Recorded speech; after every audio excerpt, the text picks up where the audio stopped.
مجھے صرف 4 گھنٹے آرام اور سونے کا وقفہ ملتا تھا، اور کچھ وہ وقت جب کھانے کا وقفہ ہوتا تھا۔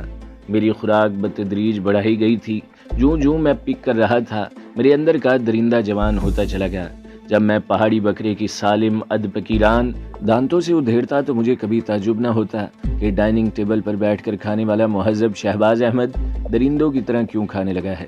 دراصل ان لوگوں کی تربیت نے مجھے بالکل بدل کر رکھ دیا تھا۔ جب مجھے بہرام شاد نے بریگیڈیئر عطا اللہ کے روبرو پیش کیا تو میں جوڈو کراٹے، پیراکی، نشانہ بازی اور فوجی کمانڈوز کی اعلیٰ اور باوسوق صفات کا حامل تھا۔ مجھے 3 ہفتوں میں ان لوگوں نے اپنے اپنے فن میں ماہر کر دیا تھا، اور ہر شخص نے امتحان لے کر مجھے بہت اچھے الفاظ میں کامیاب قرار دیا تھا۔ Well done my young boy, Ata Ullah نے فائل سے چہرہ اٹھا کر کہا، تم حضرت صاحب کی کامل دعا ہو۔ میں کسی حیرت کا اظہار نہیں کروں گا۔ جسے اللہ اور اللہ والے پسند کر لیں، اسے عام انسانوں سے بالا تر ہی ہونا چاہیے۔ ادھر بیٹھ جاؤ۔ پتوں کے گدیلے میں میں اور بہرام شاد جب گھٹنے موڑ کر بیٹھ چکے تو عطا اللہ خان ایک فائل لیے ہمارے سامنے آن بیٹھے۔ ابھی تم یہاں سے روانہ ہوگے اور یہ فائل تمہاری تحویل میں ہوگا، انہوں نے کہا۔ مجھے بہت کچھ سکھایا گیا ہے سر، میں نے فائل تھام کر کہا، لیکن ابھی تک نہیں بتایا گیا کہ مجھے کہاں اور کیا کرنا ہوگا، میں نے کہا۔ آزادی کی جنگ، عطا اللہ خان بولے، جہاد فی سبیل اللہ اور مجاہدین کی مدد، کہاں اور کیسے یہ باتیں بتانے کی نہیں ہیں، تمہیں خود فیصلے کرنے ہوں گے کہ یہی تمہاری تربیت کی روح ہے، انہوں نے کہا۔ رائٹ سر، میں نے جواب دیا، میں انشاءاللہ سرخروئی حاصل کروں گا۔ ایک اور بات یاد رکھنا، عطا اللہ انگلی اٹھا کر بولے، تم ایک دستاویز ہو، اور یہ وادی اور یہاں کے رہنے والے اس دستاویز کے سینے کے راز ہیں۔ اس راز کی حفاظت جان سے عزیز رکھنا، انہوں نے کہا۔ یہ گروپ فوٹو شاید کبھی تمہارے سامنے لایا جائے گا۔ بہرام شاد نے کیبنٹ سائز فوٹو سامنے رکھ دیا۔ یہ دائیں جانب تمہاری بہن رقیہ ہے، اس کے ساتھ لڑکا تمہارا یتیم بھانجا ظفریاب ہے، بزرگ جوڑا تمہارے والدین ہیں، تمہاری شہر اور گھر کا پتہ کارڈ کی پشت پر ہے، انہوں نے کہا۔ میں نے استفہامیہ انداز میں دونوں کو باری باری دیکھا، لیکن دونوں نے مجھے کچھ نہ بتایا تھا۔ بہرام شاد نے فوٹو واپس اپنی جیب میں ڈال لیا اور مجھے اٹھنے کا اشارہ کرتے ہوئے اٹھ کھڑا ہوا۔ اب ہم اعلیٰ حضرت پیر صاحب کی خدمت میں حاضری دیں گے، بہرام شاد نے بتایا۔ جاتے وقت حجرے میں رکھی مسند خالی تھی، مگر جب عطا اللہ کے کیبن سے نکلے تو پیر صاحب حجرے کے کونے میں نیم دراز حالت میں تھے۔ ہم نے حسب دستور باری باری ان کا ہاتھ چوما اور ادب سے سامنے بیٹھ گئے۔ مجھے تمہاری اعلیٰ اور معیاری کارکردگی کی مسلسل رپورٹیں ملتی رہی ہیں، پیر صاحب ہولے ہولے بولنے لگے تھے۔ میں خدائے بزرگ و برتر کا عاجز بندہ اس کا شکر گزار ہوں کہ میری نگاہ انتخاب غلط نہ ہوئی۔ شہباز احمد، میں پچھلے ماہ دہلی سے امرتسر تک تمہارا ہم سفر تھا، پھر میں نے اسی ویگن میں تمہارے گھر تک سفر کیا اور تمہارے والد سے ملا، وہ میرے کمانڈنگ آفیسر تھے۔ میں نے مقصد بتایا اور ان سے بیٹے کی قربانی طلب کی۔ اس نیک بخت نے بس یہی جواب دیا تھا، شہباز میرے پاس امانت ہے، اللہ جب اور جیسے چاہے مجھے واپس کرنے میں تامل نہ ہوگا۔ عطا اللہ نے تمہیں جو فائل دیا ہے اسے روانگی سے قبل پڑھ اور اچھی طرح سمجھ لینا، اور پھر یاد رکھنا کہ تم اللہ کے راستے پر چلنے والے مسافر اور اللہ کے دین کے محافظ ہو۔ جاؤ، اللہ کی برکت اور میری دعائیں تمہارے ساتھ ہیں۔ یہ تعویذ گلے میں ڈال لو، انہوں نے کالی ڈوری میں پرویا تعویذ دیا اور بہرام شاد نے میری گردن میں پہنا دیا۔ جب ہم حجرے سے نکلے تو سورج مغربی پہاڑوں کی اوٹ میں جا چکا تھا۔ شام سے پہلے وادی میں شام کے سائے اتر آئے تھے اور زیر تربیت لوگ تھکے تھکے قدم اٹھاتے اپنی اپنی پناہ گاہوں کی طرف جا رہے تھے۔ بھیڑ بکریوں کا ریوڑ بھی جنگل سے واپس لایا جا رہا تھا۔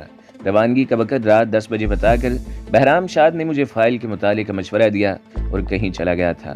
وہ پہلا دن تھا کہ ہڈیاں کڑکڑانے والی محنت نہ کروائی گئی تھی۔ رات 1 بجے جب مجھے چھٹی ملتی تو لڑکھڑاتا ہوا بستر پر گرتا اور بے سدھ ہو جایا کرتا تھا۔ اس رات کھانے میں تو وہی کچھ تھا مگر کام نہ تھا، اس لیے مرغن غذا نے معدے میں اترتے ہی مجھ پر خمار طاری کر دیا تھا۔ میں حکم عدولی نہیں کرنا چاہتا تھا۔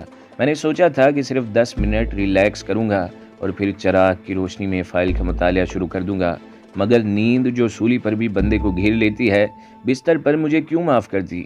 شانہ ہلایا نہیں بلکہ بہرام شاد نے زور سے مجھے جھنجھوڑ کر جگایا تو 9:45 بجے تھے اور میں نے فائل کھولا نہ تھا۔ بہرام شاد نے بھی فائل کے بارے میں کوئی سوال نہ کیا تھا، اگر کرتا تو میں معذرت پیش کر دیتا۔ پھر یہ سوچ کر مطمئن ہو گیا تھا کہ بقول بہرام فائل اور میری منزل ایک تھی۔ فائل کو میرے ساتھ جانا تھا تو اتنی جلدی کیا تھی، کسی بھی فارغ وقت مطالعہ کیا جا سکتا تھا۔ رات خنک تھی لیکن مطلع صاف ہونے کی وجہ سے روشن تھی۔ ہمارا سفر سارا ہموار سڑک پر طے ہوا تھا۔ وہی پک اپ تھی اور ڈرائیونگ سیٹ پر ماسٹر اعظم خان تھا، جس نے مختصر سی مدت میں مجھے مارشل آرٹ میں ماہر کر دیا تھا۔ مجھے نیند ستا رہی تھی اور ماسٹر باتونی نہ تھا، اس لیے سفر سوتے جاگتے خوشگوار طے ہوا تھا۔ ابھی رات کچھ باقی تھی کہ ہم سری نگر کینٹ ایریا کے نزدیک پہنچے۔ فجر کی اذان میں 1 گھنٹہ باقی تھا۔ ہم کچھ وقت سرائے میں قیام کریں گے، اعظم خان نے گاڑی موڑتے ہوئے جواب دیا۔ ان دنوں شہر میں رات بھر پولیس اور فوج کا گشت جاری رہتا ہے، اس نے کہا۔ بھوکے کے لیے 2 روٹیاں دنیا کی بڑی چیز ہوتی ہیں۔ میں سونا چاہتا تھا، اس لیے کوئی تبصرہ نہ کیا تھا۔ سرائے کا وسیع و عریض احاطہ ویران تھا۔ اعظم خان نے پک اپ کا انجن بند کیا اور ہم اتر پڑے۔ اعظم خان 1 قدم آگے تھا اور میں خمار آلود ذہن میں گداز بستر کا تصور لیے اس کے پیچھے چل رہا تھا کہ اچانک وہ برق رفتاری سے مڑا اور اس کے دائیں ہاتھ کی سیدھی ضرب میرے پیٹ میں لگی۔ ضرب اچانک غیر متوقع اور شدید تھی۔ میری سانس اوپر اور نیچے بٹ کر رہ گئی۔ میں شاید درد کی شدت سے دوہرا بھی ہوا تھا کہ دوسری چوٹ گردن پر لگی اور پھر میں تاریکی میں ڈوب گیا۔ 1 سیکنڈ کا جو ہوش تھا، اس میں بس اتنی ہی سوچ سکا کہ اعظم خان نے ایسا کیوں کیا ہے۔ باتوں کی بنبناہٹ یوں سنائی دی جیسے خواب میں شہر کا شور سنائی دے رہا ہو۔ آرمی آفیسر ہے جناب، کراری آواز سنائی دی۔ میں نے محسوس کیا جیسے میرے تن پر کوئی کپڑا نہ ہو، کیونکہ خنک ہوا پورے بدن میں سرسراتی محسوس ہو رہی تھی۔ میں بیدار ہو گیا تھا اور ذہن بھی پوری طرح فعال تھا۔ تیزی سے سوچنا تھا کہ جو ہوا تھا وہ تو ہو گیا تھا، اور جو ہونے جا رہا تھا وہ کیسا ہوتا اور کیسا نہ ہونا چاہیے تھا، یہ فیصلہ مجھے کرنا تھا۔ ایک بات کا یقین ہو گیا تھا کہ اعظم خان نے از خود کوئی کارروائی نہ کی تھی، اسے اوپر سے ایسی کارروائی کرنے کا حکم ملا تھا، اور اوپر والے بلا جواز حکم نہیں دے سکتے تھے۔ کوئی نہ کوئی مقصد اور مصلحت پنہاں تھی، لیکن میرے پاس تجزیہ کرنے کے لیے وقت نہ تھا۔ مجھے وقت چاہیے تھا اور وقت بے ہوش رہ کر ہی مل سکتا تھا، لہٰذا میں نے بے ہوش رہنے کا ہی فیصلہ کر لیا۔ پھر آدھا گھنٹہ میرے ارد گرد جو پرشور ہنگامہ برپا رہا تھا، میں سماعتی آنکھوں سے سب کچھ دیکھتا رہا تھا۔ پہلے مجھ پر چادر ڈالی گئی تھی، پھر چند ہاتھوں نے سنبھال کر مجھے بان کی کھدری چارپائی پر رکھ دیا تھا۔ جب فوجی بوٹوں کی دمک اور بار بار ایڑیاں بجنے لگیں تو میں نے جان لیا کہ فوجی جوان اور افسران آئے ہیں۔ کسی نے چہرے سے چادر ہٹائی اور پھر بولا، ان کو اٹھا کر ایمبولینس میں رکھو۔ آرڈر ملتے ہی مجھے ایمبولینس کی گداز سیٹ پر رکھ دیا گیا تھا۔ 5-7 منٹ بعد پھر اٹھایا گیا اور بیڈ پر منتقل کر دیا گیا۔ جب قدموں کی چاپ دور چلی گئی تو میں نے ایک آنکھ کی جھری سے دیکھا چھوٹا سا کمرہ تھا۔ سائڈ ٹیبل پر پھولوں کا گلدستہ رکھا ہوا تھا، ساتھ ہی سرخ ٹیلی فون رکھا ہوا تھا۔ مان دروازہ کھلا اور میں نے نرس کا چہرہ ہی دیکھا تھا، اس کے ہمراہ ڈاکٹر بھی تھا۔ وزنی چاپ سے میں نے اندازہ لگایا جو درست تھا وہ ڈاکٹر ہی تھا۔ نہیں صاحب، خطرے کی کوئی بات نہیں ہے اور نہ ہی ایکس رے کی ضرورت ہے، ڈاکٹر نے میرا تفصیلی معائنہ کرنے کے بعد کسی سے کہا۔ معمولی چوٹیں ہیں، جیسے عموماً تشدد کے باعث آتی ہیں، ان پر تشدد ہوتا رہا ہے، ڈاکٹر نے کہا۔ ٹھیک ہے سر، دوسری آواز سنائی دی، میں کرنل صاحب کو اوکے رپورٹ دے دوں گا۔ وہ شخص سیلوٹ مار کر چلا گیا تو مجھے میل نرس نے لباس پہنایا اور مرہم پٹی کی جانے لگی۔ تب ہی کراہ کر میں نے ہوش میں آنے کی اداکاری شروع کر دی تھی۔ سر یہ شاید ہوش میں آ رہے ہیں، میل نرس نے ڈاکٹر کو بتایا۔ آنکھیں کھولیے کیپٹن، نرم اور مہربان لہجے میں کہا گیا۔ پھر نرم و گداز لمس میں نے پیشانی پر محسوس کیا اور آنکھیں تھر تھرا کر کھول دیں۔ آپ بالکل ٹھیک ہیں کیپٹن، بوڑھے میجر ڈاکٹر نے مسکرا کر بتایا۔ میں کہاں ہوں؟ میں نے لڑکھڑاتی آواز میں پوچھا۔ ملٹری ہاسپٹل میں، ڈاکٹر نے جواب دیا۔ اپنوں کے درمیان اب آپ زیادہ نہ بولیں، ڈاکٹر نے کہا۔ جب مجھے زیادہ بولنے کی اجازت دی گئی، اس وقت اسپتال کا چھوٹا کمرہ ہائی آفیشل سے بھرا ہوا تھا۔ ان میں ملٹری پولیس اور کچھ سادہ لباس میں ملبوس تھے۔ دائرے میں 6 کرسیاں بچھائی گئی تھیں، ان میں سرخ پٹی والے 2 آفیسرز تھے، ایک کرنل اور دوسرا ڈپٹی انسپکٹر جنرل پولیس۔ باقی سب چھوٹے عہدیدار تھے۔ کیپٹن وریام سعید، کرنل نے نپے تلے الفاظ میں گفتگو کی ابتدا کرتے ہوئے کہا، ہم سب آپ کو نئی زندگی کی مبارکباد دینے آئے ہیں۔ آپ کو فی الحال مکمل سکون کی ضرورت ہے۔ ڈاکٹر نے بھی ہمیں ڈسٹرب نہ کرنے کی ہدایت کی ہے، اس نے کہا۔ میں نہیں جانتا میں کون ہوں اور یہاں کیوں آیا ہوں۔ میں نے بہت سوچ سمجھ کر فیصلہ کیا تھا کہ مجھے فی الحال خود کو حواس باختہ ظاہر کرنا چاہیے۔ یادداشت کھو جانے کا ڈرامہ بہت آسانیاں فراہم کرتا ہے، کئی بار فلموں اور ڈراموں میں دیکھ چکا تھا۔ آپ کیپٹن وریام سعید ہیں، ایک میجر نے آئیڈینٹی کارڈ میرے سامنے لہرایا۔ سوری آفیسر، میں نے گہری سانس لے کر سر کو نفی میں ہلایا۔ میں کچھ نہیں جانتا۔ آپ کو کہاں رکھا گیا تھا کیپٹن؟ سادہ لباس والے نے جھک کر کہا۔ وہ کون لوگ تھے؟ میں نے خالی نگاہوں سے اس کی جانب دیکھا اور پھر آنکھیں موند لیں۔ آپ میرٹھ کینٹ میں تھے؟ وہی آواز سنائی دی۔ آپ کو بریگیڈیئر ہیڈ کوارٹر کو رپورٹ کرنے کے لیے آرڈرز ملے تھے۔ میں آنکھیں کھول کر میں نے کرنل کی جانب رحم طلب نگاہوں سے دیکھا۔ آفیسر، میں صرف اتنا جانتا ہوں کہ میں پھوڑے کی طرح دکھ رہا ہوں اور بے حد تھکا ہوا ہوں، مجھے سکون چاہیے۔ ویل کیپٹن، ڈاکٹرز آپ کو درد سے نجات دلا دیں گے، کرنل اٹھتے ہوئے بولا۔ ہم صرف اپنے جذبات پہنچانے آئے تھے۔ ہاں، جب آپ کو کچھ یاد آئے تو اپنے ڈاکٹر کو ضرور بتائیے گا۔ تھینک یو سر، میں نے ممنونیت سے اس کی جانب دیکھا اور وہ لوگ مجھے گھورتے ہوئے کمرے سے رخصت ہو گئے تھے۔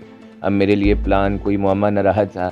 میں اندازہ لگا سکتا تھا کہ پیر کرم علی شاہ نے جب دوران سفر مجھے دیکھا ہوگا تو ان کے زرخیز ذہن نے منصوبہ بنایا ہوگا۔